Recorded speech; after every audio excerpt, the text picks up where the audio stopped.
Welcome back. देखिए हम लोग डायमेंशन ऑफ वेक्टर स्पेस या सब स्पेस से रिलेटेड कुछ इंपॉर्टेंट क्वेश्चन देखेंगे। ठीक है, जो साइमेट्रिक मैट्रिक्स पर बेस्ड है। ठीक है, जो कि साइमेट्रिक मैट्रिक्स से रिलेटेड, एंटी साइमेट्रिक मैट्रिक्स से रिलेटेड क्वेश्चन आता रहता है। ठीक है, आपको पता है कि साइमेट्रिक मैट्रिक्स किसको बोलते हैं, जिसमें क्या होता है, ए का ट्रांसपोज ए के इक्वल होता है। ठीक है, तो ये सब बेसिक डेफिनेशन आपको आना चाहिए। और अगर हम लोग मैट्रिक्स की बात करें तो मैट्रिक्स कैसा होता है इसका, साइमेट्रिक मैट्रिक्स। ठीक है, तो बीच में तो एक आपका देखिए होता है डायगोनल एलिमेंट। ठीक है ना, तो सपोज कीजिए ये मेरा क्या है, ये मेरा है डायगोनल। ठीक है, ये मेरा डायगोनल एलिमेंट है। ठीक है, तो डायगोनल एलिमेंट में के ऊपर और नीचे आपको पता है कि एक ही जैसा एलिमेंट होता है, यानी ऊपर जैसा होगा नीचे क्या होगा उसका जस्ट सेम होगा। ठीक है ना, सेम टू एबव, डायगोनल के ऊपर जो होगा उसी का इमेजेस होता है। ठीक है, ओके। तो हम लोग जो है साइमेट्रिक मैट्रिक्स में क्या देखेंगे कि अगर आपको इसका डायमेंशन फाइंड आउट करना है, इसका मतलब ये है कि हमको ये देखना है कि 3x3 मैट्रिक्स में, अगर ये 3x3 का मैट्रिक्स है, ठीक है, तो 3x3 मैट्रिक्स में कितने मेरे पास में रियल एलिमेंट्स होंगे जो इसको जनरेट करेंगे। ठीक है, तो जनरेट करने वाला कौन होगा, एक देखिए, एक आपका जो है अगर हम लोग डायगनली बात करें, ठीक है, तो 3x3 में इसमें आपका जो डायगोनल एलिमेंट है, ठीक है, डायगोनल एलिमेंट में हमारे पास में कितना एलिमेंट होगा, तो इसमें 3 एलिमेंट होगा। ठीक है ना, 1 2 और 3। इसके ऊपर कितना होगा, 2 एलिमेंट होगा। ठीक है जी, और उसके ऊपर 1 एलिमेंट होगा। ठीक है, तो यही होगा, नीचे तो आपको फिर सेम होना है 3x3 में। बात फॉलो कर रहे हैं ना। ठीक है, तो हमको यही जो एलिमेंट है यही हमको बस चाहिए। तो कितना एलिमेंट है, 1 2 3 4 5 6, तो ऑप्शन आपका 6 हो गया। ठीक है, आप ऐसे भी कह सकते हैं कि जो डायमेंशन होगा एक्चुअली वो क्या होगा, वो होगा नंबर ऑफ ठीक है एलिमेंट्स। ठीक है, जनरेटिंग नंबर ऑफ, क्योंकि सिंगल एलिमेंट है तो लीनियरली इंडिपेंडेंट ही है सारा। ठीक है, तो number of linearly independent elements, ठीक है, जनरेटिंग 3x3 मैट्रिक्स, यही होगा। ठीक है, तो वो क्या होगा, तो वो होगा आपका एक फर्स्ट रो का होगा, रो 1 का एलिमेंट, रो 2 का एलिमेंट, और रो 1 का नहीं बल्कि यहाँ पे हम लोग डायगोनल के हिसाब से बात कर रहे हैं। ठीक है, तो आपका अगर 3 डायगोनल है यहाँ पे देखिएगा, तो जैसे एक हो गया, ये मेरा एक डायगोनल हुआ, एक ये, तो 3 डायगोनल हुआ। तो ठीक है, तो आपका 3 डायगोनल का एलिमेंट यानी D1 plus D2 plus D3। ठीक है, उसके नीचे तो जाना नहीं है क्योंकि फिर वही एलिमेंट आपका रिपीट करेगा। तो ये हो गया आपका डायगोनल 1 में 1 एलिमेंट,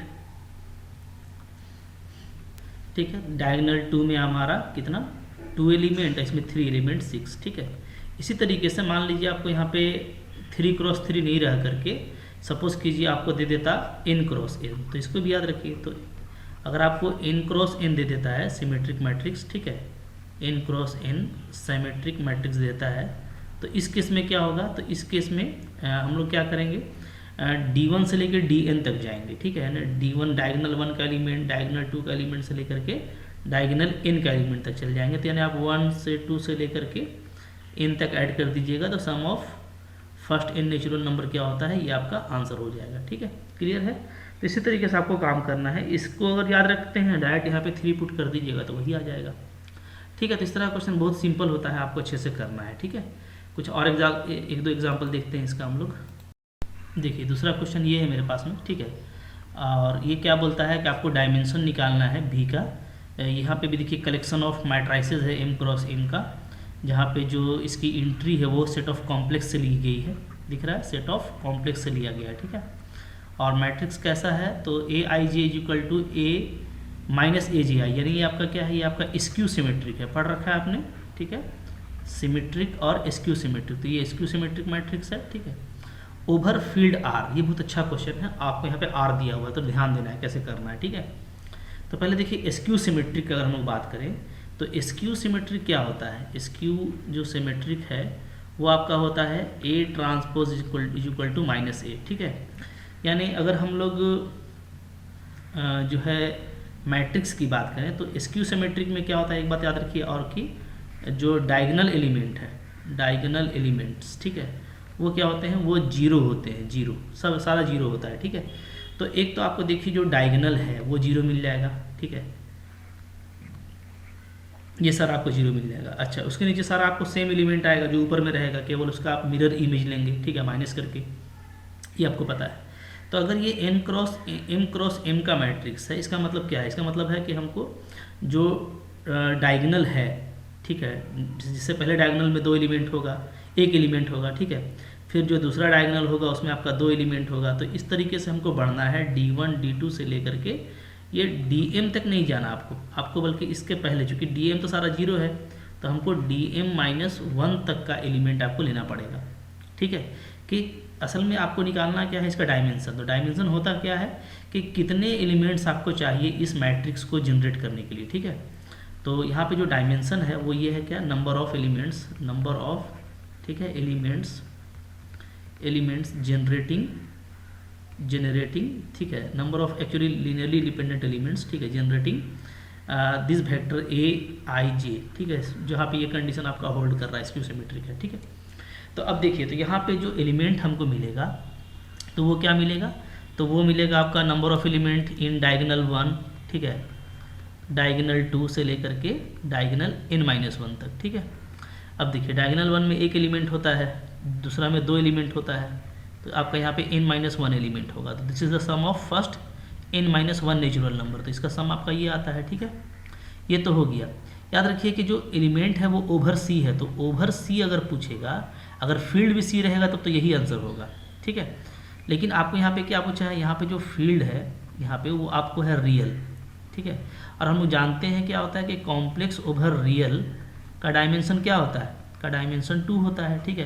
यानी आपको अगर रियल में जनरेट करना है तो आपको फिर जो है करस्पॉन्डिंग टू ईच कॉम्प्लेक्स आपको वहाँ पे क्या हो जाएगा, 2 बेसिस चाहिए, 2 एलिमेंट चाहिए बेसिस का, ठीक है, रियल का। तो यहाँ से ओवर रियल निकालने के लिए क्या हो जाएगा आपका, यहाँ पे जो डायमेंशन है v का वो आ जाएगा ओवर r, क्या आ जाएगा आपका, तो आपको इसको 2 से मल्टीप्लाई कर देना पड़ेगा, ठीक है, n इंटू n-1/2। तो ये आपका कट करके क्या आ जा रहा है। अच्छा, यहाँ पे m है तो ध्यान दीजिएगा n² - n, यानी यहाँ पे चूंकि m लेना था तो m² - m लीजिएगा, ठीक है ना। तो याद रखिएगा, ओवर अगर c रहता तो अब तो यही आंसर हो जाता, ठीक है, लेकिन ओवर r अगर आप करेंगे तो ये आंसर होगा, ठीक है। तो जो करेक्ट ऑप्शन है वो क्या है, वो है m² - m। तो बहुत समझ के बनाना है, एक एक चीज़ पे नज़र रखना है, ठीक है, जो इम्पोर्टेंट है उस पर आपका ध्यान होना चाहिए, ठीक है। जो आप पहले पढ़े हुए हैं, ये सब मैंने आपको पहले पढ़ाया हुआ है, इसलिए आपको कोई दिक्कत नहीं होगा, ठीक है।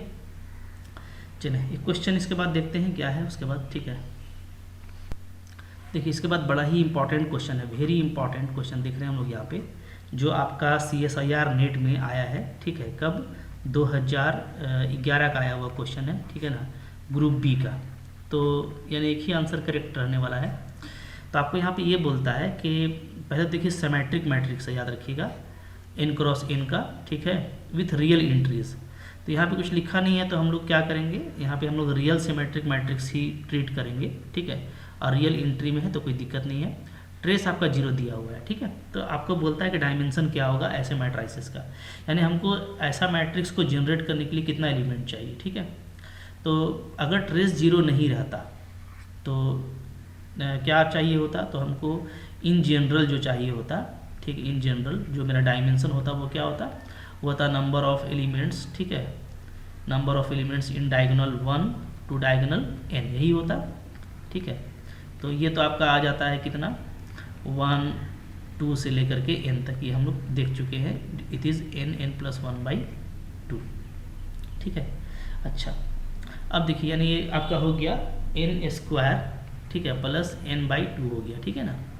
अब देखिए यहाँ पे ये है कि आपको ट्रेस 0 दिया हुआ है, तो ट्रेस 0 का मतलब क्या है, ट्रेस 0 का मतलब ये है कि आपको एक लीनियरली इंडिपेंडेंट रिलेशन दिया हुआ है, ठीक है, यानी क्या इसका मतलब होता है, सम ऑफ जो डायगोनल एलिमेंट है, डायगोनल एलिमेंट्स, ठीक है, ये आपको क्या है, ये आपको 0 है, तो डायगोनल एलिमेंट का सम अगर 0 है, इसका मतलब है कि आपको यहाँ पे क्या है, एक लीनियरली इंडिपेंडेंट रिलेशन दिया हुआ है, ठीक है।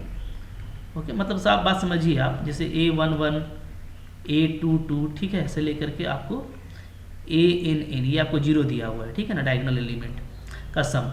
इसका मतलब है कि इसमें कोई एक ही आपका लीनियरली डिपेंडेंट होगा, बाकी सारा लीनियरली इंडिपेंडेंट होगा, ठीक है।